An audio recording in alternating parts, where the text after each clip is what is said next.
실체가 없는 세계. 수보리야, 어떻게 생각하느냐?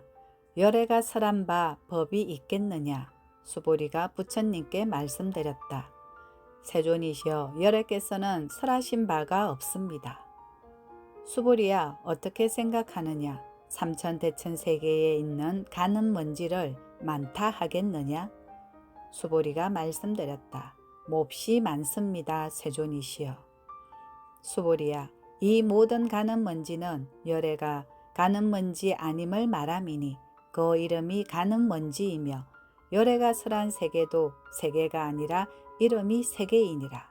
수보리야, 어떻게 생각하느냐? 30 이상으로서 열애를 볼 수 있겠느냐? 아니옵니다. 세존이시여, 30 이상으로서 열애를 볼 수 없습니다. 왜냐하면 열애께서 말씀하신 30 이상이 곧 상이 아니고 그 이름이 30 이상입니다. 수보리야, 만약 어떤 선남자, 선여인이 항아의 모래수와 같은 목숨을 바쳐 보시하더라도 만약 다시 어떤 사람이 이 경 가운데서 내지 사국에만이라도 받아 지니며 다른 사람을 위하여 말해주면 그 복이 대단히 많으니라. 실체가 없는 세계. 부처님께서 법을 설하셨으니 당연히 경이 있습니다. 그런데 이제까지 법문을 들어온 바에 의하면 부처님이 말씀하신 가르침이 따로 있다고 하겠습니까? 그런 의미에서 본다면 부처님은 법을 설함이 없습니다. 때문에 금강경도 본래 없는 것입니다.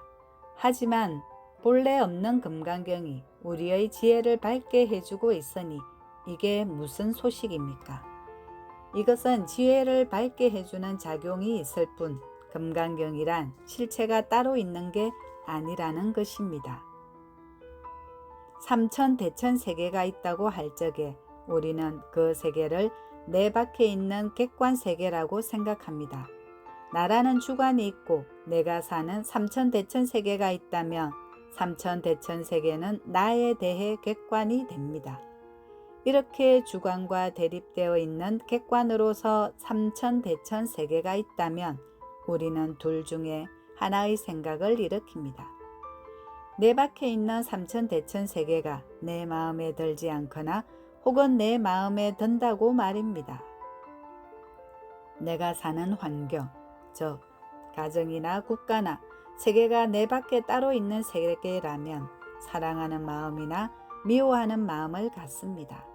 사랑하는 마음이든 미워하는 마음이든 그것은 번뇌망상입니다. 그렇다면 세계를 구성하고 있는 모든 것들이 번뇌망상이라는 말과 같습니다. 즉 나와 대립되어 있는 객관으로서의 세계가 존재한다면 그것은 모두 번뇌망상일 수밖에 없습니다. 남편과 아내 사이, 부모와 자식 사이, 나라와 국민 사이 등 어디에서나 마찬가지입니다. 따라서 먼지가 많다는 말씀은 삼천대천세계를 객관으로 보았을 때 일어나는 번뇌망상의 숫자가 한량없다는 것을 말씀하시는 것입니다. 이렇게 세계는 객관화할 수 있는 대상이 아닙니다. 애초부터 세계는 내 밖에 따로 있지 않습니다. 전부 내 마음의 그림자로 존재할 뿐입니다. 그렇기 때문에 이 모든 가는 먼지는 가는 먼지가 아닙니다. 자신을 비추어 본다. 부처님이 과거 생에 한량없는 세월 동안 착한 일을 많이 했기 때문에 현재 나타내고 계신 30 이상으로 부처님을 뵐 수 있겠습니까? 우리가 만약 그런 겉모양으로 부처님을 본다면 부처님도 우리에게 객관세계의 대상이 되어버립니다. 그러나 부처님은 우리의 참생명이기 때문에 객관적으로 볼 수 없다는 것은 앞에서 공부한 바와 같습니다. 육조 해능 대사는 부처님의 30 이상이 32가지의 청정액을 말하는 것이라고 풀이했습니다. 육건 중에 안, 이, 비, 설, 신, 오건으로 육바라미를 닦아 30가지의 청정행을 이루고 다시 의건으로 무상과 무의를 닦으니 합해서 32가지입니다. 그러므로 형상으로 나타난 32상은 육바라밀의 결과에 지나지 않는다는 것입니다. 세상을 위해서 자기 목숨을 한 번만 바쳐도 큰 위인으로 받드는데 겐지스 강의 모래수만큼 많은 목숨을 바쳐서 남한테 보시한다며 그 복은 굉장할 것입니다. 그러나 이 경 가운데 사국에 즉 법문의 한 구절이라도 일러줘서 너의 참 생명은 부처님 생명이야. 너를 지배할 외부 세력은 없어. 너가 곧 우주의 중심이야. 라는 것을 깨치게 하는 것이 더 큰 공덕이라고 말씀하십니다. 왜냐하면 몸뚱이로 죽을 사람을 살려줘 봐야 육신 생명을 조금 연장시킬 뿐 그 이상의 의미가 없지만 우리의 참 생명인 부처님 생명을 깨치는 것은 절대 세계에 들어가게 하는 것이기 때문입니다. 우리는 객관 세계를 상정하고 중생이라고 생각하여 제한되고 제약받는 인생을 살고 있다고 생각합니다. 그럴 적에 나무하여 일체 모든 제한을 부정해야 합니다. 내가 중생이라는 것을 부정하며 객관 세계가 있다는 것도 부정합니다. 이렇게 중생 세계를 부정하면 절대 무한인 아미타가 드러납니다. 나무 아미타에 의해 깨달음의 세계가 벌어집니다. 여기에는 깨달음의 주체와 객체가 따로 있지 않습니다. 그러니 나무 아미타불입니다. 그런데 가끔 금강경의 실체가 따로 있는 줄로 오해하는 사람들이 눈에 띕니다. 금강경에 여시아문이 몇 번 나오고 수다원이 몇 번 나오며 수보리가 몇 번 나온다면서 그것을 써가지고 다니는 사람들이 있어요. 그래서 그것만 외우면 금강경을 읽은 것과 마찬가지라고 합니다. 언젠가 그렇게 얘기하는 사람이 있기에 보부님은 참말로 돈 안 들이고 밥 먹게 되었습니다 라고 얘기하니까 어째서 그래요? 라고 묻더군요. 그래서 식당에 들어가서 음식을 시킬 필요 없이 거기에 있는 메뉴만 자꾸 읽으면 배부를 것 아닙니까? 라고 말했습니다. 그런가 하면 꼭 한문으로 씌어진 금강경만 읽어야 한다는 사람도 있습니다. 어째서 한문으로 읽어야 되느냐고 물었더니 한문이 원문이라 그렇다고 대답하더군요. 그렇게 따진다면 산스크리트가 원문이지 어찌 한문이 원문이겠습니까? 더 나아가서 부처님이 말씀하시기 전의 깨달음이 원문일 것입니다. 글자로만 읽는 것은 아무 이익이 없으니 모쪼록 뜻을 알고 읽어야 합니다. 그러니 다음의 말씀을 마음 깊이 새기기 바랍니다. 나에게 한 경이 있는데 종이와 먹으로 이루어진 것이 아니다. 경을 펴보아도 글자는 없으나 항상 큰 광명을 내고 있다. 이제 다시 한번 왜 금강경을 읽는지 따져봐야 합니다. 부처님 앞에 나는 이만큼 당신의 경전을 읽고 있으니 점수를 주어서 좋은 일이 생기게 해주십시오 해서 읽는 건가요? 그건 분명히 아닙니다.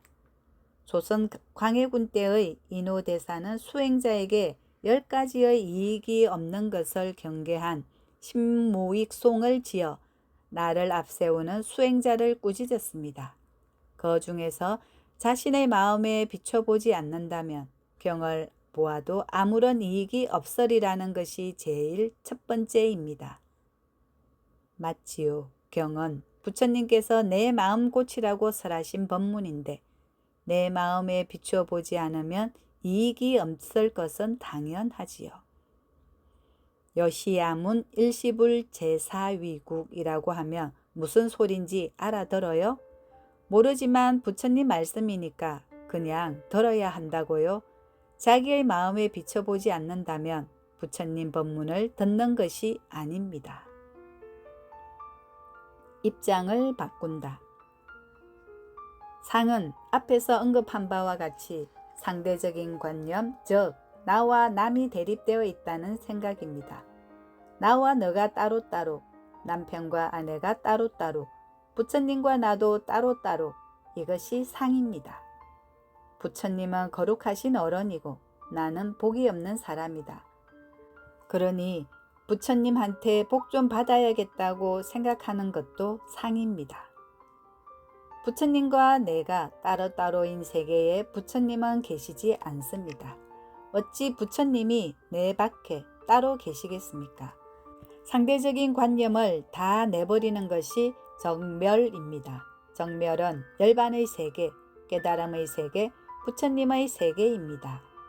상대적인 관념을 내버리고 남과 울타리를 쌓는 생각을 내버리는 곳에 정멸이 있습니다. 집안 식구들과도 울타리를 쌓고 있는 사람들이 많습니다. 요즘은 월급을 온라인으로 송금해 주니까 그럴 수 없는지도 몰라도 남편은 아내 몰래 비상금을 숨겨둡니다. 아내는 남편의 월급을 받아가지고 집안 살림에 쓴다고 하고는 자기도 남편 몰래 따로 개를 듭니다. 그러면서 각각 자기는 똑똑한 사람이라고 생각합니다. 너는 너대로 나는 나대로 계산이 있으니 남편과 아내 사이에 울타리가 생깁니다. 울타리를 쌓은 집안에는 햇빛이 들지 않고 햇빛이 들지 않으면 자연히 곰팡이가 생깁니다. 집안에 곰팡이가 피면 우환이 생기기 마련입니다. 그러다 보니 애들은 아프고 일은 잘 안 되고 내외 간의 사이가 나빠집니다. 회사원은 회사에 가서 어떻게 하든 일은 덜 하고 월급은 더 받기를 원합니다. 회사 쪽에서는 일을 더 시키고 돈을 덜 주려고 합니다. 버스에 앉아 있는 사람은 노인이 자기 옆으로 오지 않기를 바라고 노인은 될 수 있는 대로 다가가서 양보받길 바랍니다. 이러한 것이 모두 울타리를 쌓고 지낼 때 벌어지는 현상입니다. 그래서 다툼만 일어납니다. 이렇게 대립하는 마음, 즉 울타리를 갖고 있는 마음이 상을 갖고 있는 것입니다. 따라서 울타리를 없애는 것은 상을 여의는 것과 같습니다. 그러므로 부처님을 믿는 사람은 가장 먼저 내 마음속에 있는 울타리부터 없애야 합니다. 절의 입구에는 불의문이 있습니다. 불의는 둘이 아니란 뜻입니다. 근본적으로 부처와 나는 둘이 아닙니다. 내가 본래부터 부처입니다. 이렇게 나와 부처님이 따로따로가 아니기 때문에 불의입니다. 법회에 갈 때 집과 법당이 따로따로라고 생각합니다. 하지만 근본적으로는 따로따로가 아닙니다. 나와 미운 사람도 따로따로가 아니기 때문에 불의. 지금 가난하게 살고 있는 나와 부자 노릇하는 다른 사람도 둘이 아니기 때문에 불의입니다. 무엇이든지 불의입니다. 이런 법문을 들으러 불의문을 통과하는 것입니다. 이렇게 모든 경우에 불의를 보는 것이 상에서 떠나는 것입니다. 상을 떠나면 우리가 본래 부처와 다르지 않다는 것을 알게 됩니다. 본래 부처인 우리가 부처님한테 세상스럽게 뭘 달라고 할 것이 있겠습니까? 우리에게 있는 무한한 힘을 그냥 써면 그만이지요. 법문 들을 뿐. 따라서 여러분들은 불교가 절대로 기복신앙일 수 없다는 것을 알아야 합니다. 이제까지 기복신앙을 가졌다면 모두 버리세요. 예언가나 상담가를 비롯한 누구에게든 답을 묻는 것에 의지하면 결과적으로 인생을 망치게 됩니다. 그 중에 점집을 내려봅시다.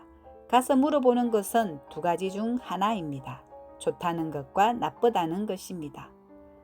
만약 사업을 하려는데 잘 되겠냐고 물으면 잘 된다고 하든지 잘 안 된다고 하든지 둘 중 하나의 대답이 나옵니다.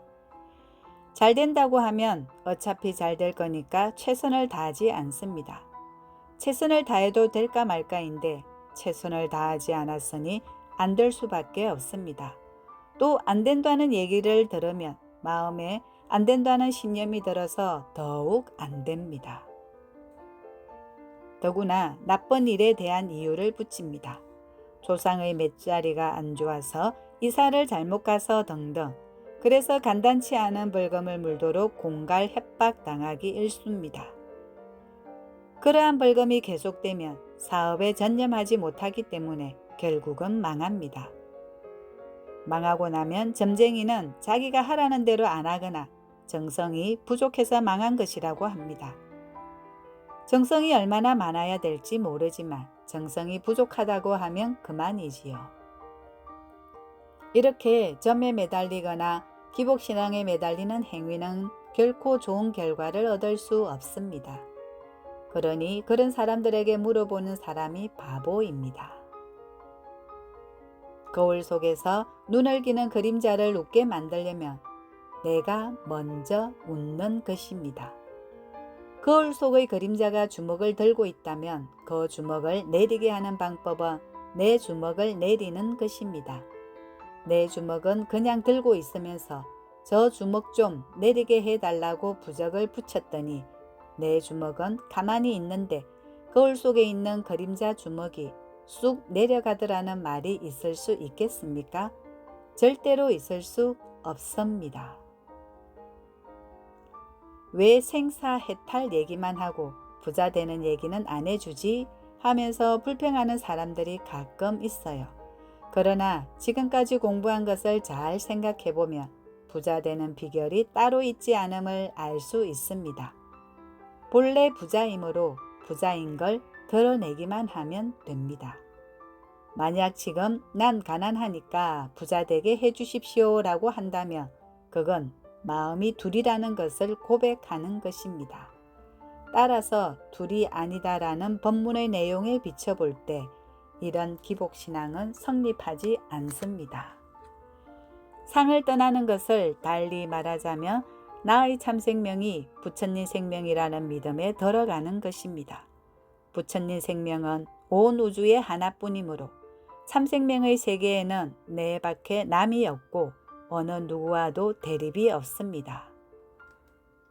끝으로 보기에는 내 밖에 남이 있어서 나한테 발길질하고 욕하고 흉보고 돌아다니는 것 같지만 그런 남이 내 밖에 따로 있는 것이 아닙니다.